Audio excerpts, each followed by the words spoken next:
Hey, I'm Sheena Shuey. I'm a registered social worker and host of the 4Q podcast. I'm passionate about normalising, not pathologising life, and that's not easy. So each episode, I have amazing guests on to share the messy, beautiful ups and downs of life in 4 key questions with tips and tricks along the way. There are moments in life where you can embrace your story and understand that it's okay not to feel okay sometimes. So let's get into it. This is the 4Q podcast.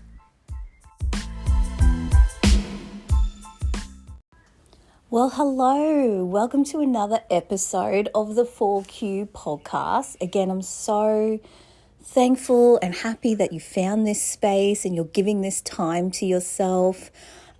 It's a wonderful time to give to yourself, given if you're in Australia or whether you're not. There's been a lot of changes in the world recently, and I guess you're probably asking yourself, is things going to get back to normal eventually, or are we creating a new normal? And what does that mean for me? How do I understand who I am in this new context? Because our identity changes as our context changes. So, your identity changes when you become a parent. Your identity changes a little bit when you become married or in a relationship. They're not your whole identity, but they're parts of you. And so if you're now working and living in a different environment, a different context because of everything that's been going on, it's sort of the perfect time to, just reflect on what's important, And I think that's one thing I keep seeing popping up for people is just all these epiphanies happening at the moment in the last sort of year and a half because of, the COVID situation, and people actually reflecting on what's important to me, who am I? People actually having time at home to reflect on those sorts of things about what's important to them, who are they,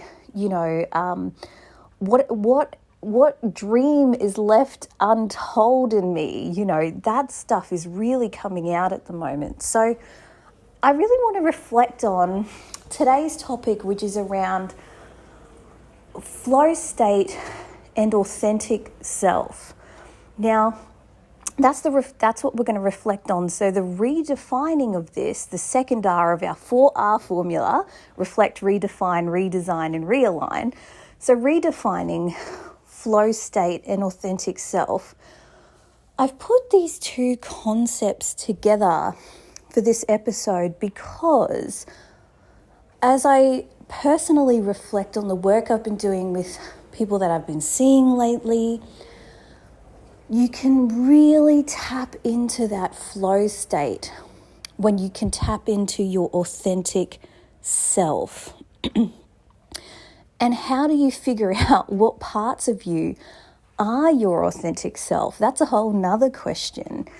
And I guess what I want to talk about is that when you are in flow state, for some of you, it's almost a spiritual thing. It's like a divine state where whether it's writing, whether it's acting, whether it's art, whether it's, like a physical flow state, whether it's sport, whether it's music, whether it's your job, whatever your job may be, when things come well because you've built up the skills, but you're passionate about what you're doing and it just flows, like time just gets away from you and it doesn't feel heavy. It doesn't feel like you can feel exhausted after being in flow state. That's very different to, I guess, the exhaustion from overworking. Like, if you create something beautiful or you put something out there or you've just been very creative and you feel tired afterwards, but during that time it was just coming and ideas were sparking and you sort of lit up. That's very different to grinding away. So tapping into flow state I do believe is linked to authentic self, because you're tapping into a part of you that lights up for that thing. So it's figuring out what parts of me can I really lean into. So let's redesign this for a little bit. What can we actually implement to get into authentic self, get into flow state? Because sometimes we don't know when we're in authentic self. It's kind of like you don't know what, a certain temperature feels like until you actually feel the opposite, So like, you can't, knowing hot without cold and all those sorts of things. You need to know when you're not in flow state, when you're not in authentic self, to feel it as well. But I guess some of the work that I've been doing lately with people is around letting go of other people's ideas of what your life should look like. So whether it's that, I find this happens around people's birth dates. So whether it's I'm turning 30, I'm turning 40, I'm turning 50, or whether it's, again, those mid dates, 35, like 45, and then all of a sudden there's this, I thought I would be here by this year. I thought I would have done this by this date, Again, then going backwards and asking yourself, well, who said so? Who said you need to have X, Y, Z done by this age? Or, like you chose a job, right? Did you choose that job, or did you do that job because you felt like it was the right thing to do or other people expected it from you? The field of work that you're in, when you studied it, did you study it because you wanted a lot of money? Did you study it because your parents pushed you into it? Family pushed you into it? It was the family business? Or was it genuinely something that you're like, wow, I'm really interested in this?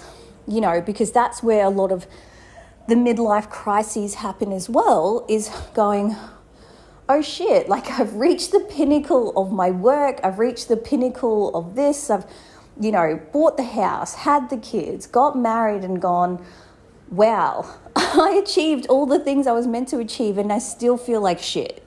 Like, what the fuck happened? So I think when you're not tapping into your flow state and authentic self, that's when you wake up in those moments and you go, oh my gosh.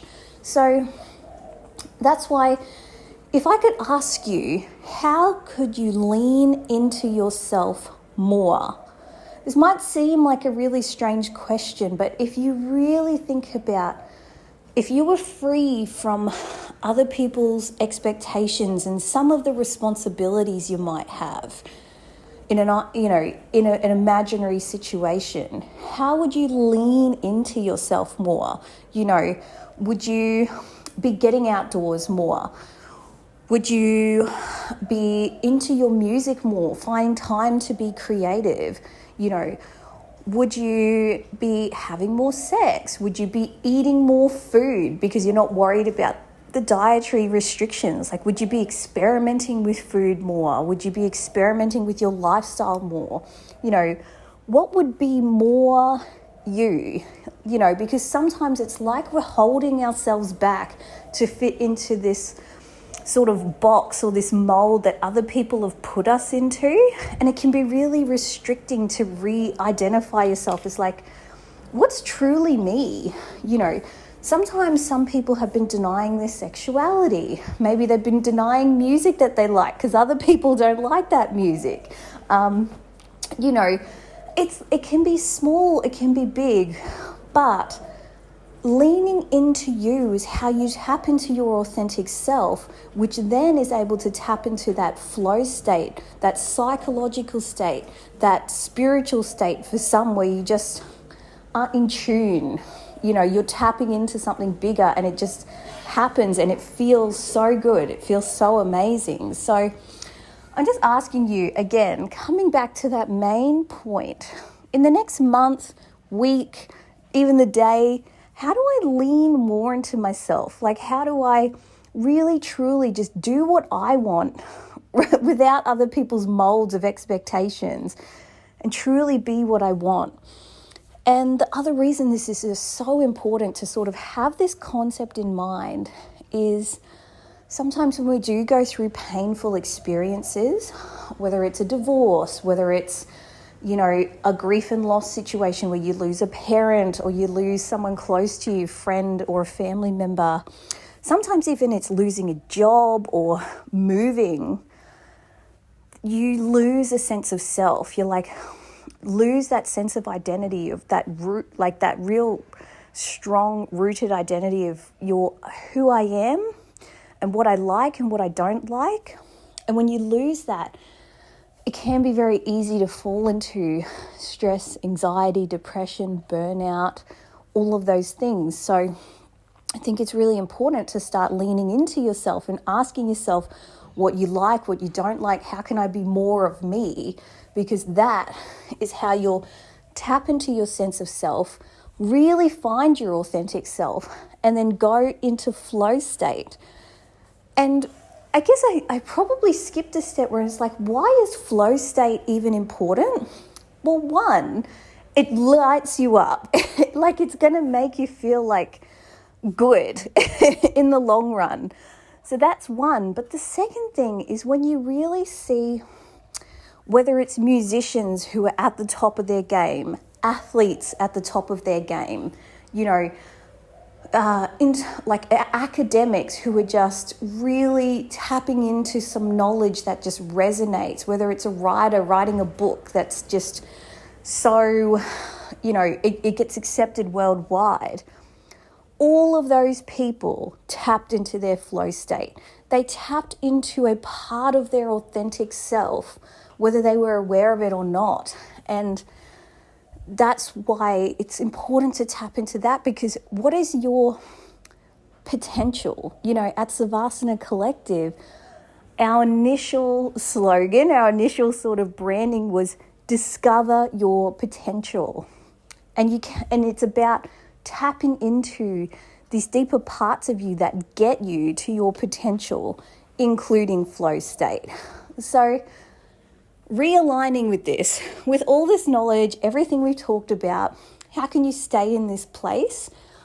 I think, again, it's just keeping that question in mind of how can I just be more me? How can I lean into what I'm really interested in? So really asking yourself, again, are there topics that I don't talk about because I'm trying to please everyone around me? Are there foods that I like but I don't eat because the other people around me don't like it? Or, music, etc. Are there things that I could and want to be doing but I'm holding myself back? Are there friends I want to have or people I want to see or places I want to go that I'm not doing those things because of X, Y, Z? Just really sort of go, how can I lean 10% more into being me if I just didn't give a shit? If there were no consequences for being the real, true, authentic me, how could I do that? And for some of you, if you're already sort of confused by this or questioning this, there's some really simple exercises in our free resource library to really tap into that sense of self and what's important to me. I think the number one way, again, to get to that is your core values. So we covered that last episode, but there's a free core values sheet in our free resource library. If you haven't already found it, go in there, check that out. And that's a really good way to tap into some of this. If this concept's a little bit confusing or you just want something solid, like a solid activity to get you started. So I hope that this episode really resonated with you. If you want anything more, please feel free, reach out to us at shavasanacollective.com. Check us out on Instagram. We've got a whole bunch of resources in our free resource library to get you started on your journey. And just check out some of our posts. I've been getting a lot of messages lately about some of my posts and just how they're really getting people to think about what's important and realizing things about themselves, whether it's their anxiety, their burnout, their trauma. So, check out those posts, see if it's helpful, see if it sparks something in you that you're like, wow, I want to delve deeper into that. All right, you have a wonderful week, a wonderful day, a wonderful month. And remember, hold on to this idea of how could I lean more into who I am? How can I lean more into myself so I can truly begin to be my authentic self and tap into my potential to get to my flow state? All right, I'll see you next episode. Bye for now.